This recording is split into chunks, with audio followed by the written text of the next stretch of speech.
여러분 안녕하세요. 우렁장입니다. 오랜만에 사무실에 앉아서 사무를 보고 있는데요. 저는 매일매일 부동산 관련된 기사는 다 챙겨봐요. 얼마나 보는지 궁금해하신 적이 있어서 일주일 동안 기사를 모아서 다 보여드린 적이 있는데요. 결국 다 넘기지를 못했죠. 어마어마하게 쏟아져 나와요. 그리고 최근에 정말 언론에 변화가 있어요. 매일매일 나오는 기사를 거의 다 보잖아요. 그러면 이 퍼센테이지의 변화가 보이는데요. 얼마 전부터 시작이 됐지만 언론의 변화가 있고요. 예전 같으면 이런 거 기사로 다루지도 않아요. 근데 요거에 대해서 제가 좀 여러분에게 이렇게 해서 앞으로의 시장을 봐주세요. 이렇게 하는 게 여러분에게 가장 경제적으로 이득입니다. 남에게 이용당하지 마세요. 이런 마인드로 오늘 컨텐츠를 준비한 거니까 좀 재밌게도 봐주시고 유익한 내용에 대해서는 한번 곰곰이 생각을 해보신 다음에 앞으로 뭔가 컨텐츠를 볼 때 참고해서 여러분의 어떤 마인드셋의 근간이 되는 요소 중에 하나로 자리 잡았으면 하는 마음이에요. 같이 한번 보시죠. 시청하시기 전에 구독하기, 좋아요, 멤버십 부탁드리고요. 멤버십은 매주 토요일 라이브를 진행하고 있습니다. 그리고 제 정규 강의 15기는 접수 기간이고요. 요게 6월 8일까지 접수가 가능하세요. 자세한 내용은 아래 링크에서 확인 가능하세요. 벌써 이러면 안 되는데 김현미 장관님 애청한 집값 폭락론 유튜버의 태세 전환. 가끔 저한테 질문이 들어와요. 왜 뒤에 장관 님 붙이냐? 님자 빼라. 장관 빼라. 그냥 그렇게 하시는데 제가 왜 그러냐면 이유가 있어요. 다른 게 아니고요. 제가 예전에 참 세상을 되게 어렵게 살았었거든요. 그때는 세상이 밉더라고요. 그래서 부자들, 잘 나가는 사람들, 고위직들 다 저주하고 미워했어요. 그냥 미워한 게 아니라 저주했어요. 저도 알아요. 그런 마음 가질 수 있습니다. 그런데 사람을 미워하고 비하하고 직장 동료들끼리 모여서 누구 욕하고 이러니까 제가 점점 더 내려가더라고요. 점점 더 위로 올라갈 수가 없어요. 왜 그러냐면 생각을 해보시면 전 김현미 국토부 장관님이시거든요. 그러면 제가 대놓고 얘기를 하는 거예요. 김현미 장관님을 만약에 욕한다? 이분은 저는 개인적으로 몰라요.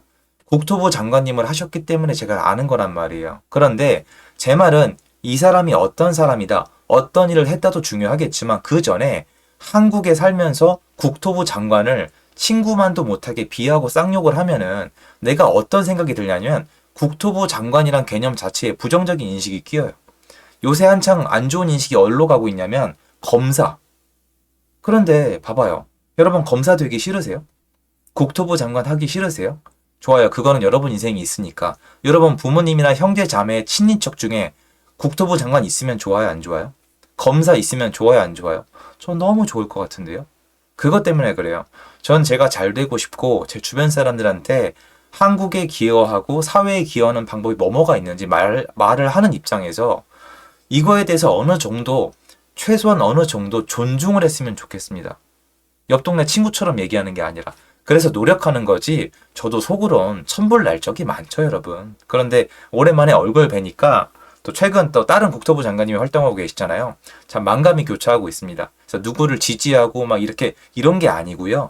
제 자신을 위해서 이기적인 마음으로 존칭을 쓰는 거니까 그것 좀 양해 좀 부탁드리세요. 특히 불만이 좀 가끔 나오는 게 왜 윤석열 대통령 님이라고까지 하냐 이런 말씀을 하시는데 아니 그러면 국민이 대통령 친구처럼 얘기하고 막 욕하고 다니는 사람 치고 그렇게 뭔가 사회에 기여하고 잘하는 사람이 있어요.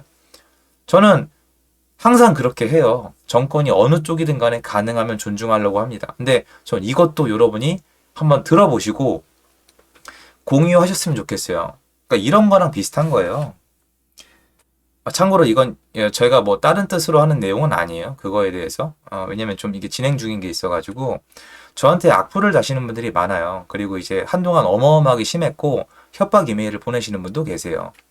여러분이 하고 싶은 일을 하는 거니까 그건 제가 어떻게 할 수가 없어요. 그런데 입장을 바꿔서 악플을 계속 달고 다니거나 협박 이메일을 보내시는 분들은 제가 하는 일을 못하게 돼 있어요. 왜 그러냐? 제가 하는 일을 시작하기 전에 그 생각부터 들 거예요. 나 어떤 욕을 먹을까? 어떤 협박을 듣게 될까? 이렇게 된다고요. 그래서 뭐든지 상대방이나 뭔가 하는 일이 좋아 보이거나 중요한 역할이면은 첫 번째로 좀 존중을 하는 게 저는 좋다고 생각을 해요. 근데 참고로 저는 벌써 몇 분 계시거든요. 젊은 분도 계시고. 그러니까 저를 이렇게 본보기 삼아서 저를 약간 좀 이렇게 얘기하면 좀 낯간지럽지만 스승 삼아서 유튜브를 하신 분도 계시고 사업을 하신 분도 계신데 그 중에 성공 사례가 지금 몇 개가 있어요. 근데 제가 왜 소개를 안 하느냐? 제가 소개하면 악플로도 갈까봐 그래요. 저 좌표 찍힌 적 있거든요. 진짜 제 심정을 아실까 모르겠어요. 도와드리고 싶죠. 근데 제가 그 사람 얘기를 하는 순간, 이름을 얘기하는 순간 또 글로 가서 욕을 하실 거 아니에요. 전 그것도 싫거든요. 그래서 그 부분 한번 생각해 보셨으면 좋겠고요. 자, 그리고 여기 보시면은 지금 이 밑에 내리면은 그냥 쭉 내려갈게요. 예, 왜냐면 어느 유튜버 분인지 제가 얘기를 하면은 좀 영향을 미칠까 봐 좀 조심스러워요. 저는 다른 유튜버 분 이름 언급하는 것도 가능하면 조심하려고 하는 편인데요. 이분이 하락을 주장하시다가 얼마 전부터 기회다. 다시 올라간다. 이런 얘기를 하고 있다고 말씀을 하신대요.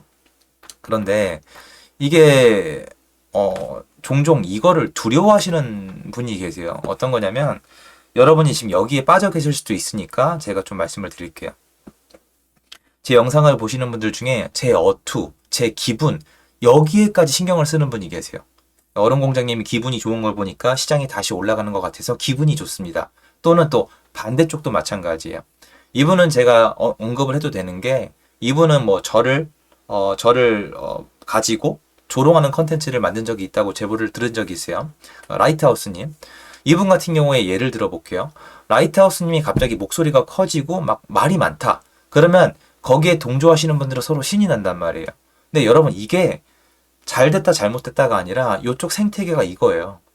저 유튜브 하고 있잖아요, 여러분. 저 이걸로 수익 가져가거든요. 유튜버의 수익 구조는요. 많은 분들이 오랫동안 이 영상을 봐주시면 돼요. 맞잖아요. 그러면 일단 기본적으로 유튜브를 하는 사람 입장에서 많은 사람이 오랫동안 시청하게 하기 위해서 노력하는 건 당연한 거예요. 그 안에 거짓말이 섞이면 안 됩니다. 그런데 그것도 사실은 자율이고 그 사람이 의도한지 아는지 알 수가 없기 때문에 여기 생태계는 굉장히 다양해요. 그리고 그 안에서 이렇게 약간 변화가 있는 분도 계세요. 그런데 이거 자체에 계속 의미를 두시면은 여러분이 되게 혼돈되세요.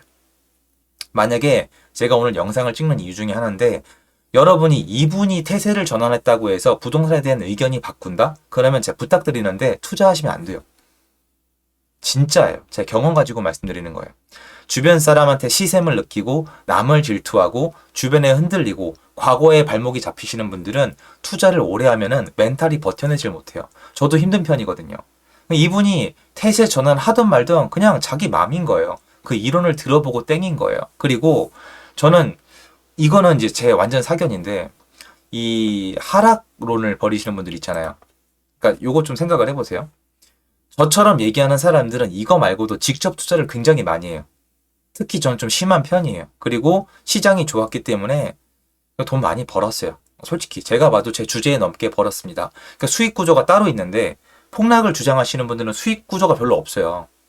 근데 조회수가 많이 나와야 돼요. 그래서 보시면은 상승한다는 얘기보다 폭락이나 공포성 기사가 조회수가 훨씬 더 많이 나와요. 전 여기에 아무런 불만도 없어요. 그런데 내 사람은 챙기고 싶은 거예요. 저는 밖에 나가서 돈이 돌면 내 사람이 가져가는 게 좋으니까. 그러면 이분들은 이제 회원수, 구독자 수랑 조회수가 되게 중요하거든요. 그 안에 뭐 후원 계좌가 있던 멤버십이 있던 그건 두 번째 문제인데 문제는 의외로 실제로 이제 작년에 시장이 하락을 했는데 폭락론자분들이 이게 조회수가 줄었어요. 고객 수도 줄었고 그리고 경쟁이 늘어났어요. 여러분이 모르시던 몇몇 분들이 들어오셨잖아요. 그 시장에. 상승한다는 사람은 어설픈 사람들은 빠져나갔어요. 시장에서. 왜냐면 이게 도저히 안 되니까 유튜브로. 그리고 원래 하던 투자도 어려워졌잖아요. 저도 굉장히 어려운 시간을 겪었거든요. 근데 하락한다는 분들 같은 경우에는 지금 오히려 시장에 대한 분노가 적기 때문에 조회수가 줄고 있단 말이에요. 그렇게 되면은 그 안에서 본인의 수익 구조를 위해서 어떤 주장을 바꾸는 분이 나올 수도 있어요. 근데 여러분이 그분이 주장을 바꾼다고 해서 여러분 생각까지 바꾸시면 안 돼요. 그래서 평소에 다양한 채널을 봐야 돼요. 예를 들어서 제가 갑자기 폭락을 주장한다고 여러분도 폭락으로 돌았으면 절대 안 돼요. 근데 이런 분이 진짜 계세요. 여러분이 유튜브를 보고 부동산을 공부하는 이유는 여러분의 어떤 이론과 여러분의 어떤 원칙, 여러분의 어떤 경험을 만들기 위해서지 누구 말을 듣고 따라가면 안 돼요. 누구 말을 듣고 따라가면 어떻게 되느냐? 맨 마지막엔 사기당합니다. 거의 그래요. 그래서 이 유튜버 분이 바꾼 이유가 뭔지는 알 수가 없어요. 저보다 대형 유튜버 분이시고 옛날에 조회수 어마어마하게 나왔는데 어느 순간부터 조회수가 안 나오셨어요. 전 그래서 되게 힘드시겠다라는 생각을 했는데 갑자기 이걸 약간 포지션을 바꾸시더라고요. 왜냐면 이쪽이 경쟁이 심해졌어요. 그것 때문인 저도 몰라요. 그래서 이쪽 생태계를 좀 알고 나시면은 아, 이 사람도 돈 벌려고 이걸 하는 거니까 이러이러할 수 있겠다라는 생각이 드는 거예요. 그러니까 제 채널이든 저든 다른 사람이든 다 들어보시고 여러분이 걸러내시고 저를 걸리셔도 상관없어요. 어쩔 수 없는 거라고 생각을 해요. 그런데 그 중간에 지금부터 언론이 말을 바꾸고 그리고 사람들이 말을 바꾼다고 해서 여러분 생각까지 바뀐다? 그러면 오늘 제 얘기를 듣고 원칙으로 삼으세요. 남의 말을 몇 마디 듣고 내 생각이 바뀔 것 같다? 그럼 절대 투자하시면 안 돼요. 이용당할 뿐이에요. 그리고 오래 투자 못해요. 잠깐 돈을 벌 뿐이에요. 여러분이 생각이 안 바뀌어야 돼요. 누구 얘기를 들어도 생각이 안 바뀐다. 그때 투자하세요. 누구 얘기를 들으니까 나도 생각이 바뀐다. 그러면은 투자하시면 안 됩니다. 이게 뭔 상관이에요. 남이 다 말을 바꾸던 말든. 아시겠어요? 고기, 남이 말을 바꿔도 내가 흔들림이 없을 때까지 공부하시는 게 전 좋다고 생각을 합니다. 요게 좀 도움이 됐으면 좋겠습니다. 지금 여기까지고요. 주말 잘 보내세요. 감사합니다.